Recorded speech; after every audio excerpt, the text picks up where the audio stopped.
What do the 678,000 people who work in the City of London do for us? It seems to me a pretty important question to ask because I don't really know the answer. What I do know is that according to latest data, and I'm looking at it, there are 8,600 people who actually live in the City of London, and 678,000 people apparently work there, according to the City of London Corporation, which runs the administration of the city area, which is a very small part of London as a whole, remember. So what do those people do? Well, the City of London Corporation does actually provide some information. The number's gone up dramatically. It's actually increased by something like 20% since 2019. Since COVID began, over 100,000 more people are working in the city than were before. There is no obvious explanation for that. What else do we know about what those people do? 32% of them work in financial services. 25% work in professional services, that is lawyers, accountants and other related activities. 15% work in tech, supporting financial services and professional services.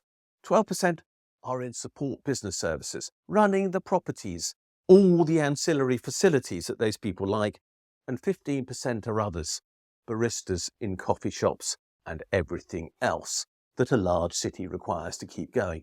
In fact, quite a lot of retailing, of course, because those people have money to spend, particularly in lunchtimes and after work, and therefore there are things for people to do in those retail activities. So this is a population that is working very heavily in financial services and all support facilities. It's a very male population. 62% of the people who work in the City of London are male and only 38% are women. Guess what? The salaries are skewed that way. It's a young population. 56% of workers are under the age of 40, which is way out of line with the country as a whole. It's a very well-paid population, although I don't have as clear a data on that as I do on some of the other figures. These are young, well-paid people. Quite surprisingly, 32% of them come from the European Economic Area, and they are not, therefore, here for the long term. 17%, in fact, come from other areas outside Europe. Only 51% are from the UK as a matter of origin. So it's a surprisingly diverse population that works there, which is not that surprising because very large numbers of the companies that work in the City of London are not UK owned. So they are seconding staff from wherever they might be to work here temporarily before they return again.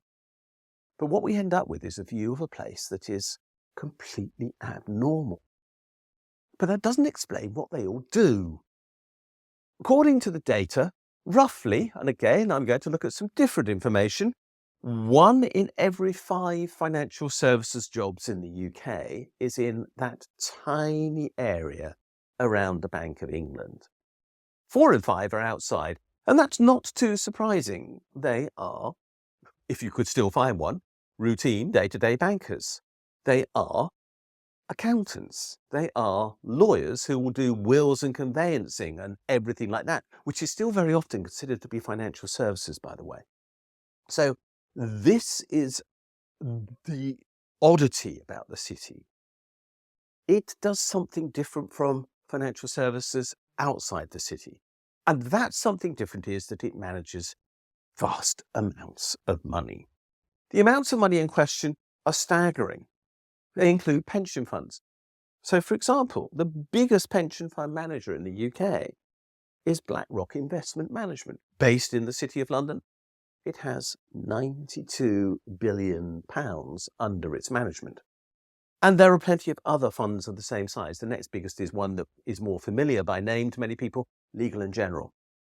The point is that most of what the city does is either manage other people's money or speculate with other people's money, because that is what the stock market is about.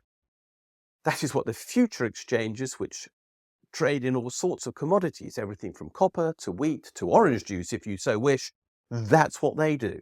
There are shipping exchanges where you can hire any type of ship into the future. There's the Lloyd's insurance market, which may underpin the car insurance policy that you've got, but might equally not, but which is a much more specialized financial services center than is the standard insurance company. Now, I'm not disputing that some of these things are of value. Maybe Lloyd's is. Maybe it is worthwhile having a shipping exchange. Maybe we do need to be able to trade to some degree commodities into the future. But what we don't need to do is speculate in the way that we do. It is thought that 100 times the volume of real foreign exchange transactions are actually undertaken for the purposes of speculation alone. There is vast amounts of trading that takes place on the London Stock Exchange every day that is purely for speculative reasons, trying to make tiny profit margins out of literally dealing in billions of pounds worth of funds, all in the space of seconds in very many cases. Vast numbers of very well people spend their lives setting up the tech to do this, and then managing this, and then glowing in the glory of supposedly having succeeded in doing this. Does this add value to our society? I would beg to suggest it doesn't. Lord Keynes, John Maynard Keynes, the greatest, in my opinion, economist of the 20th century, knew a lot about stock exchanges because he was actually a very successful stock exchange investor. He reckoned that in reality, all the stock exchange investments that needed to take place every day could be done in a period of 10 minutes, after which the markets could be closed and the people engaged could do something more useful. Is that still true because he was talking in the 1930s? I don't know. We haven't extrapolated the data from then to now. But let's be clear, there are vastly more people working in the city now than there were then, and there's vastly more money engaged than there was then, because wealth has actually grown because of the scale of pension fund management that now exists.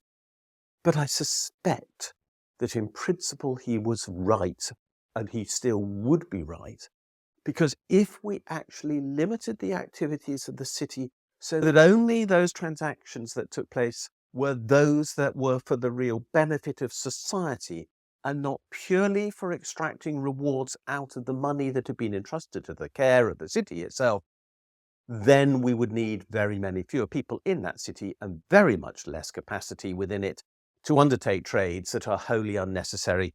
I can't tell you precisely how many of those 678,000 people aren't needed in the City of London, but I can tell you it's a great many.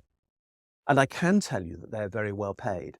And I can tell you that the only reason that they are very well paid is because they extract value from your savings, from our society, from the way in which taxes should be paid but aren't as a consequence of their planning, and so much more besides. They are fundamentally running a parasitical operation that extracts value rather than adds value. The city likes to claim that it adds £97 billion of value to the UK GDP, which actually isn't that big when the total UK GDP is over £2.5 trillion, which is 2,500 billion, which puts the 97 billion in context. But even if that was true that they added 97 billion, they have not counted the negatives. They've only counted how much they were paid to extract value, when in fact, if the resources, those young people, those able people, those well-paid people were reallocated within our society to do something that was much more useful, anything from teaching to innovation to managing services that provided care or whatever it might be, we as a society would be much better off. And that's my problem with the city. It just manages money. And managing money is overall a pretty useless activity. I'm not disputing that a bit needs to happen. We clearly need routine banking. We clearly do need, as I have said, insurance. We clearly do need some pension fund management. Although, actually, not as much as you think. Because most pension fund managers are pretty lousy at their jobs. Instead, what we need are people doing real things that add real value for the benefit of real people, because we can't eat money, but we can consume care, and we can consume the well-being that is created by the added value of people doing something that is of benefit directly to improve the well-being of people in the UK. I don't think the city's doing that. We really do need to rethink what it's all about. Because instead of seeing it, as Rachel Reeves does, as the hub and the jewel in the crown of the British economy, and she used that phrase, jewel in the crown, recently, I see it as the parasite sitting on the back of the productive capacity of ordinary people in the UK who are having to suffer the consequence of this place extracting value from them. It's time we reframed what we're about. And if we did, the UK economy might begin to behave like other economies do, which do not have this parasitical financial services sector. And we might all be better off as a result. Thanks for watching this video. If you like what you've seen, please subscribe to this channel and push that bell button that tells you when we posted something new. You can also find me on Twitter at Richard J. Murphy. And more importantly, you can follow my blog, the Funding the Future blog. And if you do, you'll get daily updates on what is happening in our economy and in the politics that surround it.